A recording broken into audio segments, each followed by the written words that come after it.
Hoy comenzamos a estudiar un nuevo libro de la Biblia y vamos a estudiar al profeta Joel. Esta noche vamos a estudiar el capítulo 1 del versículo 1 al 4 que dice: pasa la voz. Es como lo que estoy diciendo a ustedes en este momento: pasen la voz, compartan la información, digan a los demás, compartan con los que nunca han escuchado lo que nosotros conocemos. En el verso 1 nos dice quién es el autor. Dice: Joel, palabra de Jehová que vino a Joel, hijo de Petuel. Joel es nada más un mensajero de Dios, pero él estaba atento a lo que Dios quería decirle a él y también al pueblo. Muchas veces nosotros también podríamos recibir una palabra de Dios cuando estamos no solo conectados con Dios, con la mente, sino también con el corazón. A veces Dios tiene tanta información que darnos, pero muchas veces nosotros estamos tan distraídos en este mundo que no entendemos que Dios nos quiere dar. Entonces, palabra de Jehová que vino a Joel, hijo de Petuel. Joel nada más es un mensajero de Dios, y yo creo que Dios este tiempo busca muchos mensajeros que compartan su palabra en todo el mundo. Primera de Pedro dice: entendiendo primero esto, que ninguna profecía de las Escrituras es de interpretación privada, porque nunca la profecía fue traída por voluntad humana, sino que los santos hombres de Dios hablaron siendo inspirados por el Espíritu Santo. Cuando usted es sensible al Espíritu Santo, el Espíritu Santo le utilizará como un mensajero para llevar la palabra de Dios a aquellos que necesitan de una manera quizás urgente. ¿Quién no querrá escuchar el mensaje de salvación? ¿Quién no querrá escuchar de que Dios le ama? ¿Quién no querrá escuchar de que hay esperanza? ¿Quién no querrá escuchar de que las cosas es posible cambiar? Que un mundo mejor es posible. Entonces tenemos que hacer ese trabajo. La fecha en que fue escrito este libro es en el año 835 al 800 antes de Cristo. El tema de este libro es el juicio y la gracia. Nunca podrás entender la gracia de Dios a menos que entiendas la magnitud del pecado, el dolor del pecado, la perversidad del pecado. El objetivo de este libro es despertar al pueblo de Judá de su apatía espiritual. Y usted dice: ¿acaso habrá apatía espiritual en este lugar? Mire, este lugar hay apatía espiritual. Y la apatía espiritual se refleja en esto, ¿no? De que no pongo interés en crecer espiritualmente, en el buscar de Dios, en el de instruirme, en el de prepararme. Dice: el objetivo de este libro es despertar al pueblo de Judá de su apatía espiritual y desobediencia y hacerlos volver al Señor. Este libro no solo les va a juzgar, sino tiene el propósito de que, dice, regresa al Señor, no te vayas por ese camino, alto al pecado, despierta, regresa al lugar donde tienes que estar, al lugar en los brazos de Dios. Como el hijo pródigo despertó mientras estaba camino a su desgracia, mientras estaba guiado por el pecado, mientras estaba destruyendo su vida, dice, despertó y decidió regresar al Señor. Y este libro de Joel espero que haga eso también en nosotros. La división del libro, lo dividimos en dos partes al libro. En capítulo 1 al 2:27, la antesala o tipo de juicio venidero del día de Jehová. Y aquí vamos a ver un montón de juicios: el juicio de las langostas, hambre por consecuencias de la plaga, el llamado al arrepentimiento y vivir vidas agradables, llorad, gemid, lamentad, ayuno, clamor, convertíos, rasgad vuestros corazones, tocad trompetas, reunid al pueblo, santificad. Son los temas que están en este pequeño libro, en estos capítulos. Tantos temas. Del capítulo 2, 28 al 3, 21 dice: el día de Jehová, el Espíritu derramado antes de aquel día. Vamos a ver eso también. Aterradores portentos celestiales tendrán lugar. De tal manera que dice: el sol se convertirá en tinieblas y la luna en sangre. Este será nada menos que el día grande y espantoso de Jehová. Él va a hablar incluso acerca del día del juicio en el futuro. Este pequeño libro tiene grande información para todos nosotros. Joel profetiza el nacimiento de la iglesia, un tiempo donde todos podrán invocar el nombre del Señor en todas partes, ser salvos de sus pecados y entrar a formar parte del reino de Dios. Por eso estamos hablando, habla de juicio, habla de gracia, habla de la obra de Dios, pero también de la responsabilidad del hombre. Entonces, las bendiciones derramadas después de aquel día también hablará del juicio, de las bendiciones, de la gracia, de tocar la trompeta, de mirar nuestro corazón, de analizarnos cada uno de nosotros. En resumen, de este libro es: sin arrepentimiento el juicio será duro, profundo y cierto. La única cosa que nos puede liberar del juicio de Dios es el arrepentimiento. Hay muchas personas que dicen, ¿y de qué me tengo que arrepentir? Ya voy a la iglesia, ya escucho la Biblia, hasta doy los diezmos, hasta sirvo en la iglesia. Y pensamos que no tenemos que arrepentirnos de nada, pero Joel nos va a llevar a un punto tan profundo en nuestros corazones que va a ir entrando poco a poco y va a ver lo más profundo. Y ahí cuando de repente se enciende la luz en esa oscuridad de nuestro interior, tú vas a decir, ah caray, necesito arrepentirme de esto, no lo había visto. Es como David dijo, Señor, muéstrame los pecados que son ocultos a mis ojos. Porque a veces tenemos un problema nosotros los cristianos, que porque pensamos que somos cristianos, ya no tenemos nada que pedir perdón a Dios. O que estamos tan bien que olvidamos ciertas cosas que Dios ve y a veces hasta otras personas a nuestro alrededor. Entonces, palabra de Jehová que vino a Joel, hijo de Petuel. Conozcamos a Joel. Su nombre significa Jehová es Dios. Jehová es Dios. Sobre Joel, el hijo de Petuel, nada se sabe en definitiva. No se sabe mucho de él. A veces nosotros estamos preocupados que la gente sepa mucho de nosotros, pero a veces Dios nos puede utilizar para hacer algo tan grande, aunque seamos unos perfectos desconocidos. Porque así es Dios. Joel era un nombre común en hebreo en la época del Antiguo Testamento. Había 20 Joeles probablemente en su barrio entonces. Joel de fulano de tal, Joel el más grande, Joel el más pequeño. Era un nombre común, porque los judíos entendían que poner un nombre como Joel, decir, wow, Jehová es Dios, le estaba dando ¿cómo? Identidad con el Señor. Yo le hago una pregunta a usted, hablando. Espiritualmente, ¿cómo usted identifica a sus hijos? ¿Cómo hace que sus hijos se conecten con Dios? Imagínese, dice, Jehová es Dios. En vez de decir Joel, dice, Jehová es Dios. Ah, ese es mi nombre. Tengo que recordar que Dios es Dios, que Él tiene el control de mi vida, que es a Él que rindo cuentas, que es Él el creador del universo, que es Él mi Salvador. Eso significa Joel. Entonces, las numerosas referencias que hace Joel con respecto a Jerusalén, en el 1.14, en el 2.1.15, en el 3.1, en el 3.6, en el 3.16, 3.17, 3.20, 3.21, parecen indicar que residía en dicha ciudad o al menos cerca de ella. Probablemente vivía cerca de Jerusalén.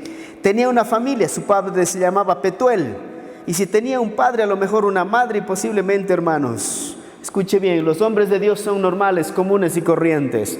Tienen vidas iguales a las de cualquiera de nosotros. La única diferencia es que Dios los utiliza por su gracia y por su amor.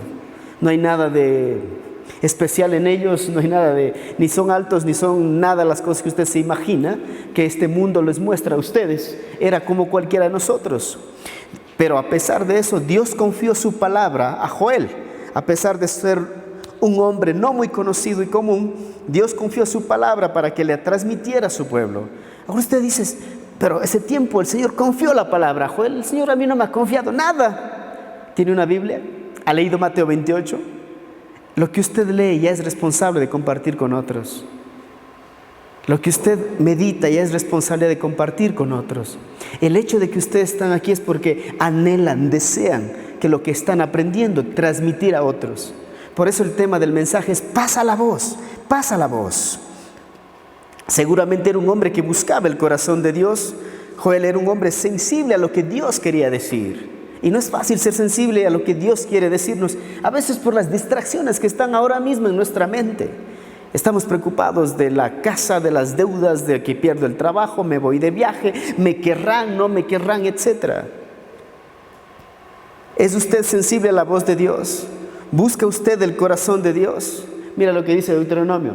Cuando yo subí al monte para recibir las tablas de piedra, las tablas del pacto que Jehová hizo con vosotros, estuve entonces en el monte 40 días y 40 noches sin comer pan ni beber agua.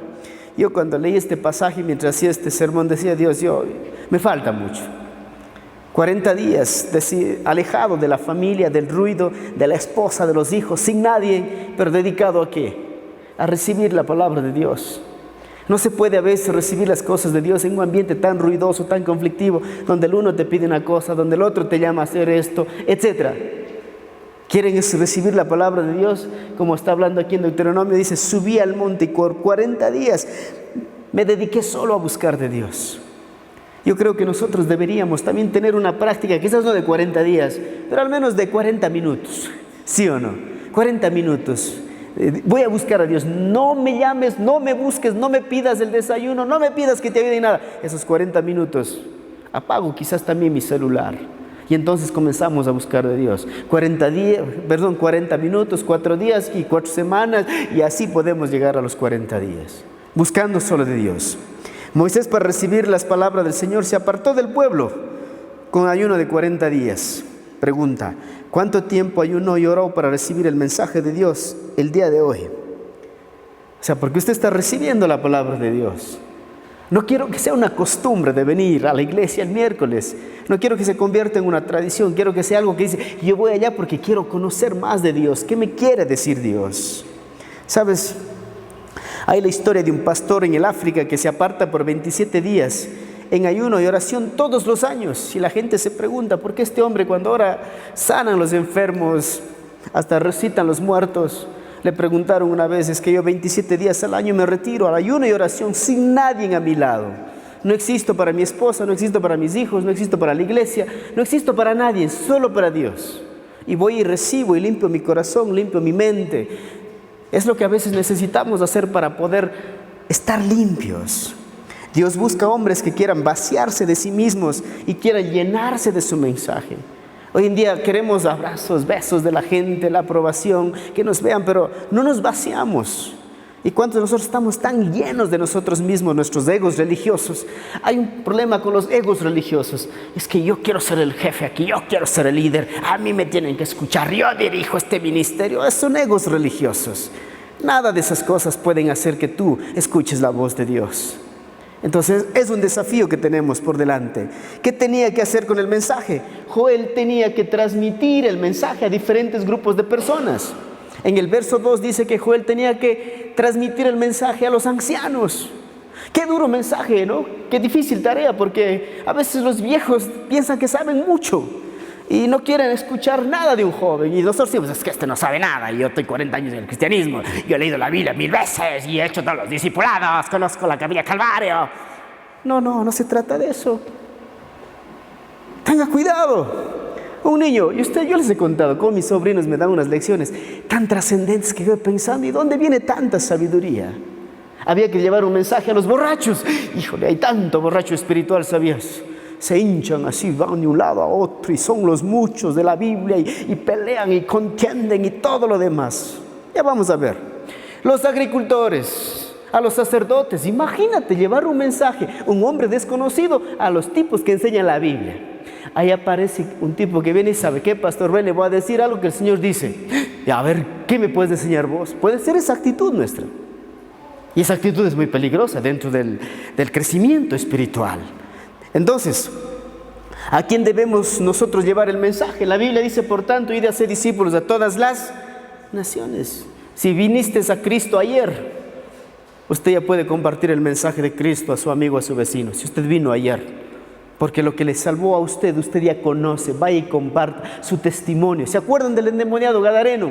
Fue y comenzó a publicar por todos lados lo que Jesús hizo con él. Eso es de transmitir el mensaje. Y en ese desafío estamos todos nosotros, tanto usted como yo, como familia, como iglesia. Queremos transmitir ese mensaje. Y el verso 2 dice: oíd esto, ancianos, y escuchad todos los moradores de la tierra. ¿Ha acontecido esto en vuestros días o en los días de vuestros padres? Hacen una pregunta. Primero dice: ancianos, abran las orejas, pongan atención. Los ancianos probablemente eran líderes del pueblo o las personas de mayor edad. A ellos les correspondía interpretar los eventos. Ellos eran los guardianes de las tradiciones de la historia, y no solo guardianes, sino también debían ser los que transmitían el mensaje a las futuras generaciones. Entonces aquí está un desafío para nosotros. Si nosotros queremos que las próximas generaciones amen a Dios, que tu hijo, que tu nieto, que tu bisnieto ame a Dios, esté sentado en el mismo lugar donde tú estás, adorando a Dios, nuestra responsabilidad es transmitir el mensaje a ellos. La pregunta de Joel es desafiante. ¿Ha acontecido esto en vuestros días o en los días de vuestros padres? ¿Hay evidencia de que esto ha ocurrido en el pasado o en sus días? ¿Algo como esto ha ocurrido antes? Está preguntando. ¿A qué acontecimiento se refiere el profeta? Lo veremos más adelante en el verso 4. Joel les amonesta a no olvidar el pasado ni el presente. Lo que está pasando en el hoy, mañana será historia. Y dice, lo que estamos haciendo hoy será historia. Pero ¿qué tipo de historia quisieras tú que lean de tu vida, de tu familia, de tu ministerio, del servicio que hace? Alguien va a recordar y va a ser historia. Será una historia que inspira, una historia que apasiona, una historia que diga, sí, yo quiero también servir a Dios, yo también quiero responder al llamado de ser pastor, de ser misionero, de ser un excelente deportista, lo que sea, pero dar la gloria a Dios. Tu vida un día va a ser historia, alguien va a leer. No, ¿qué va a hacer con mi abuelo? Ni loco, dice. Iba a la iglesia, todo, pero pasaba viendo pornografía, abusador sexual, golpeaba a mi mamá, pero iba a la iglesia. Decía que era cristiano, pero nunca en la vida había hablado la boca acerca de que es cristiano, ni compartió con nadie el evangelio. O sea, puede ser esa tu historia un día. Hablaba y enseñaba a otros, pero en la casa jamás abría ni la Biblia para enseñar. Habrá una historia que contar un día. Entonces, ¿quién olvida su historia? Dice alguien, está condenado a repetirla. Desgraciadamente el hombre tropieza 2 veces en la misma piedra porque olvida que el pasado y el presente tienen grandes enseñanzas. Tienen grandes enseñanzas. Joel amonesta a los ancianos y moradores de la tierra a no olvidar lo aprendido, lo vivido y lo que están viviendo. No olviden, porque dan grandes lecciones, grandes enseñanzas. Nosotros a menudo recordamos los eventos del pasado cuando nos preguntamos por la fecha. Y les quiero preguntar a ustedes, ¿qué pasó el 24 de mayo de 1981? 24 de mayo es un día, hasta celebramos y todo lo demás. Así es, asesinaron a Jaime Roldós. No murió, lo asesinaron. Es la verdad. ¿Qué pasó el 11 de septiembre del 2001? Las Torres Gemelas, ni recordamos y decimos, no estamos tan seguros como pensamos. Y eso hace que usted y yo pensemos en seguridad. Y es la Biblia también dice, mira lo que el Señor hizo en el pasado. Así como lo malo, como lo bueno, tenemos que aprender a recordar para sacar grandes enseñanzas. En el verso 3 dice, de esto contaréis a vuestros hijos. ¿A quién tenemos que contar? A nuestros hijos, a vuestros hijos, a sus hijos y a sus hijos, a la otra generación. Me encanta la palabra generación, cosa que los cristianos estamos perdiendo. Sabes, hay personas que están dañando a la futura generación. Y decía alguien el otro día, escuchando, dice, los cristianos dañaron a mis hijos. Esos religiosos, legalistas, que viven pensando viven haciendo pensar a la gente que son santos, pulcros, pero estaban viviendo una doble vida. Dice, dañaron a mi padre, dañaron a mi madre, estos cristianos. Debemos tener cuidado el mensaje que estamos transmitiendo a la generación que viene atrás, a tu hijo, a tu nieto. ¿Qué mensaje estamos dando? Dice, de esto contaréis a vuestros hijos, a sus hijos y sus hijos, a la otra ¿qué? Yo le hago una pregunta, ¿será que su nieto va a transmitir el mensaje que usted está recibiendo hoy a sus hijos?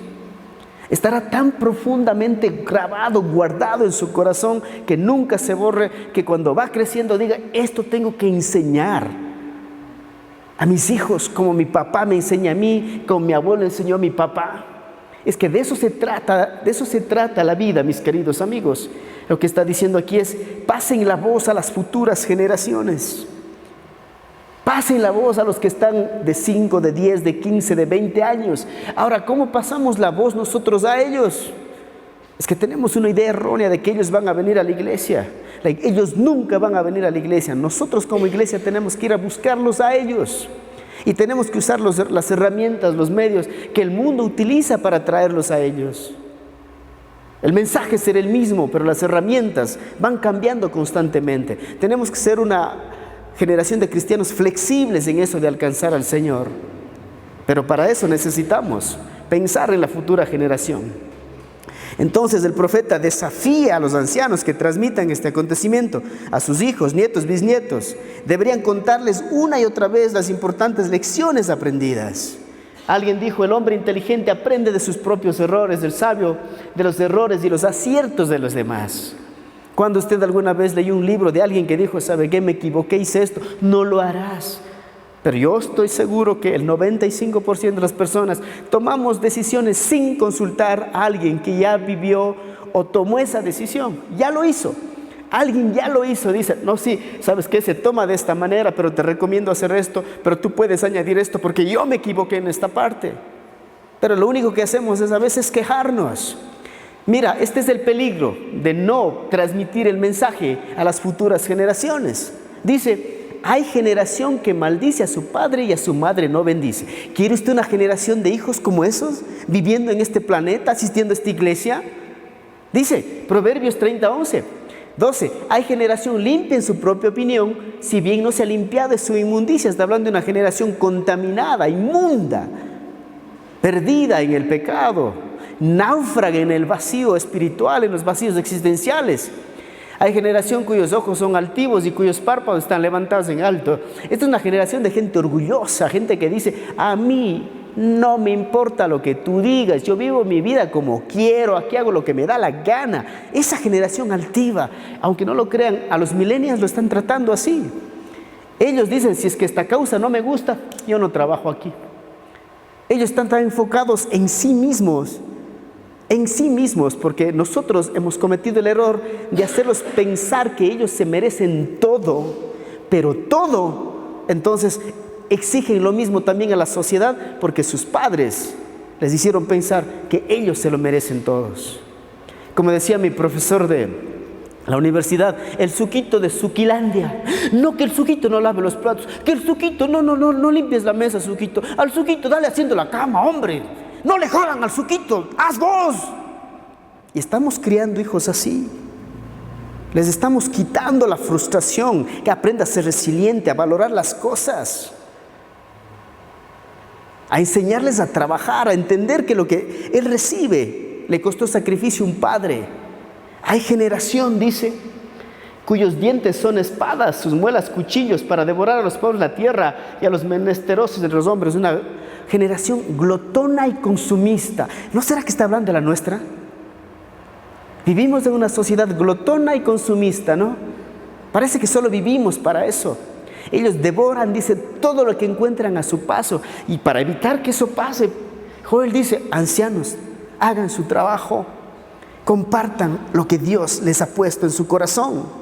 Escuche bien, uno como padre tiene la responsabilidad de transmitir el mensaje de Dios a la siguiente generación, y por eso la Biblia dice, instruye al niño en su camino y aun cuando fuere viejo no se apartará de él. Pero sentarse a instruir es un gran desafío. Es que dice, ya le mando a la escuela dominical. No, hombre, la escuela dominical no cambia a nadie. Tú como padre sentado en tu casa leyendo la Biblia y diciendo, mira, la Biblia dice esto, punto.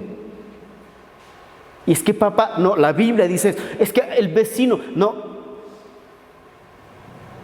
Tenemos que tener un estilo de crianza bíblico en nuestras casas, cosa que se ha perdido, un estilo de crianza bíblico, no un estilo, es que así todo el mundo está así. Hoy en día nosotros les compramos la tablet para que ellos disfruten de estar en la tablet y que no nos molesten a nosotros. Eso es muy peligroso.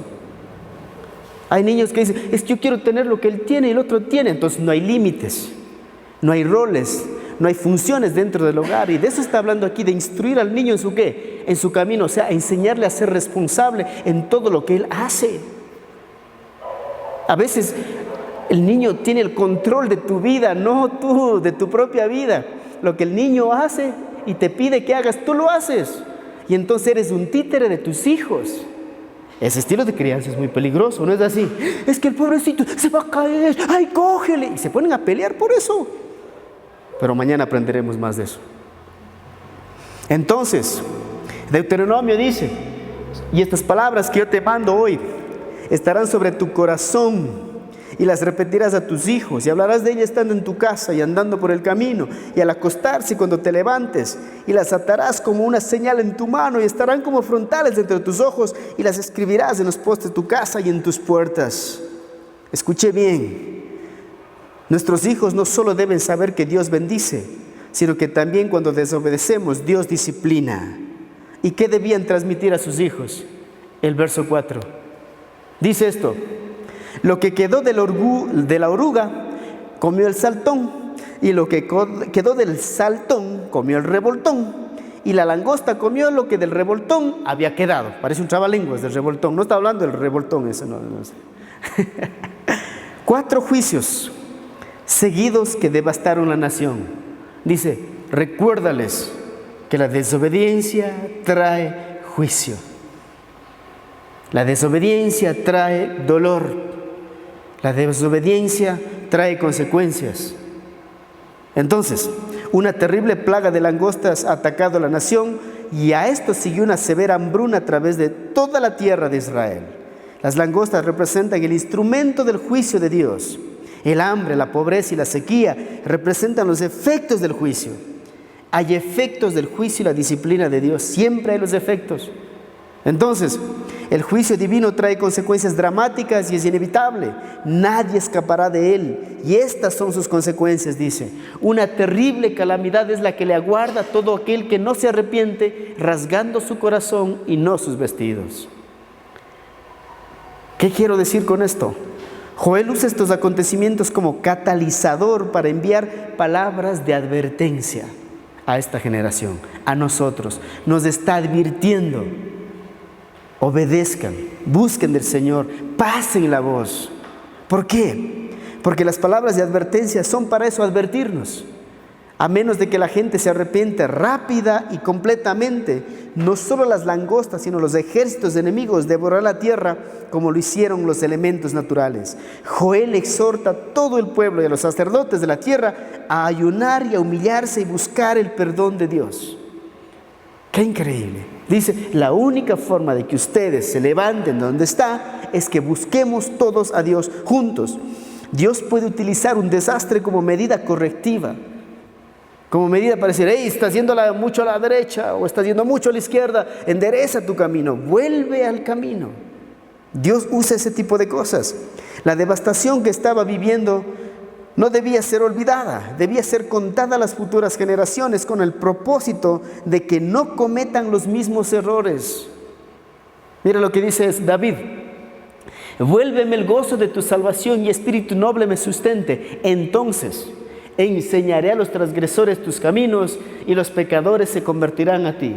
David escribió este salmo después de haber cometido adulterio con Betsabé. Y ahora, después que Dios le ha perdonado, que Dios le ha restaurado, dice: no me puedo quedar calladito diciendo: ay, el Señor me perdonó, ya qué chévere. Les voy a decir cuáles son las consecuencias del adulterio. Las consecuencias de buscar una mujer que no es mi esposa, de acostarme con un hombre que no es mi esposo, de mirar a la mujer del prójimo. Les voy a decir cuáles son las consecuencias. Y él dice: enseñaré a los transgresores tus caminos. Ya no voy a estar enseñando cómo matar gigantes, no voy a enseñar cómo conquistar reinos, voy, Señor, a enseñar tus caminos. Me voy a convertir en un maestro de la Biblia. No dice voy a contar mi experiencia, mi testimonio, dice voy a enseñar tus caminos. Y es lo que nos falta a muchos de nosotros. Y los pecadores se convertirán a ti, Señor. Los pecadores te buscarán a ti y no a mí. A veces nuestros fracasos pueden ser la medicina para aquellos que están tratando de arruinar sus vidas. Nuestros fracasos pueden ser utilizados como un espejo para que otros no cometan los errores que nosotros cometimos. Y mucho más si queremos ser sinceros con nuestros hijos. Es increíble. David ha decidido enseñar a otros las cicatrices de su desobediencia con el propósito de evitar que ellos cometan los mismos errores. Pasemos la voz, no solo de las cosas que hemos hecho mal, pero también de las cosas que Dios nos dice que debemos pasar. Mira, ahí está. Al entrar en la barca, el que había estado endemoniado le rogaba que le dejase estar con él, mas Jesús no se lo permitió, sino que lo dijo: vete a tu casa, a los tuyos y cuéntales. Eso es pasar la voz, contar a otros. Cuéntales, dice, cuán grandes cosas el Señor ha hecho contigo. No dice cuán grandes cosas ha hecho el Señor en la Capilla Calvario, con mi esposa, con mis hijos, con mi suegra. Dice cuán grandes cosas Dios ha hecho contigo personalmente. Cuéntales. Y cómo ha tenido misericordia de ti. Y se fue y comenzó a publicar en Decápolis cuán grandes cosas había hecho Jesús con él. Y todos se maravillaban. Este hombre obedeció la orden de Jesús de ir y contar a todo el mundo de lo que Jesús había hecho con su vida. Es que de eso se trata, Joel. Vayan y pasen la voz. ¿Cuántos amigos tienes? ¿Cuántos vecinos tienes? ¿Cuántos compañeros de trabajo tienes? ¿Les has pasado la voz? ¿Les has invitado a un café y dicho: sabes qué? Quiero que sepas que soy cristiano, que yo amo a Dios, puedo orar por ti? Esto aprendí anoche. Te quiero compartir esto. Conclusión. Dice: si se humillare mi pueblo, sobre el cual mi nombre es invocado. Aquí directamente es para usted y para mí. Si se humillare mi pueblo, sobre el cual mi nombre es invocado, y oraren y buscaren mi rostro, cosa que hemos dejado de hacer, y orar y buscar en mi rostro, dice, y se convirtieren de sus malos caminos, entonces yo iré de los cielos y perdonaré sus pecados y sanaré su tierra. El Señor dice, esta es la condición para sanar tu tierra, para sanar tu matrimonio, para sanar tu familia, para sanar tu ciudad. Esta es la condición. Esta es la condición. Dice, ahora están abiertos mis ojos y atentos mis oídos a la oración en este lugar. Dice el Señor, mi oído está listo para escucharte, pero no hablas, no buscas. No me estás amando, no me estás deseando. Pero dice, estoy listo para escuchar, pero ¿cuándo hablará el Freddy? Caray, creo que se ha casado y se ha olvidado de mí. Sí, ¿no? Ha conseguido un buen trabajo, ahora sí tiene plata, no, ya no se acuerda de mí. No, ahora es famoso, no, ahora espera que la gente le busque a él y a él no me busca a mí. Y el Señor está esperándonos, está queriendo escucharnos para sanarnos, para restaurarnos. Y así a mucha gente pasemos la voz que Dios está esperando por nosotros. Póngase de pie, por favor. Señor, te damos muchas gracias por esta noche. Gracias por este libro de Joel que nos desafía a pasar la voz, a dar a conocer las grandes maravillas que tú has hecho en nuestra vida. Y quiero pedirte en el nombre de Jesús que tú bendigas a todo este pueblo maravilloso que ha estado aquí esta noche, Señor. Padre, ten misericordia de ellos y dales el denuedo, llenas de tu Espíritu Santo, la valentía para pasar la voz de lo que creemos, de lo que somos, de lo que tú eres. En el nombre de Jesús, amén. Que Dios les bendiga.